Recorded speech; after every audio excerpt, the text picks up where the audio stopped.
নমস্কাৰ, welcome back to my Bipul blog channel. আপোনাক স্বাগতম জনাইছোঁ মোৰ চেনেললৈ। তো আপোনালোকে গমেই পাইছে, জেগাতে থাম্বনেইলটো চাই গমেই পাইছে ক'ত নিচিনা হৈছে। তো বহুত বেয়া লাগিছে আমাৰ। তো আমাৰে মাজৰ এজনী ইউটিউবাৰ, ইউটিউবাৰ মানে কি বহুত অভিনেতা, বহুত কৌতুক অভিনেতা, বহুত কমেডি ভিডিঅ' বনাই থাকে বা ব্লগ ভিডিঅ' বনাই বহুত ভাল লাগে। কিন্তু কোনে কৰিছে এই কামটো আমি ধৰিবই পৰা নাই। যোনে মাৰো বুলি ভাবিলে পটককৈ মাৰিব পাৰে নেকি মানুহজনক?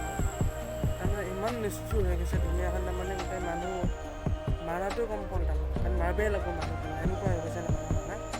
তাৰমানে দুনীয়াখন অলপ সাৱধান হ'ব লাগে, তাৰমানে আমিও সাৱধান হ'ব লাগিব আৰু। যিটো লাইন দেখা পাইছোঁ, ৰাস্তাতে যাই থাকোঁতে 100 মাইল হৈ যাওঁ, গমেই নাপাম কাক কেতিয়া মই হৈ নাযাওঁ। পৰে কামনা কৰিছোঁ তেওঁক যাতে আমাৰ মাজলৈ সোনকালে ঘূৰাই লৈ আহে। তো কি ক'ম আৰু, মন চন বহুত বেয়া লাগি আছে। এনেকুৱা হ'ব বুলি ভবাই নাছিলোঁ যে বহুতেই বেয়া লাগিছে।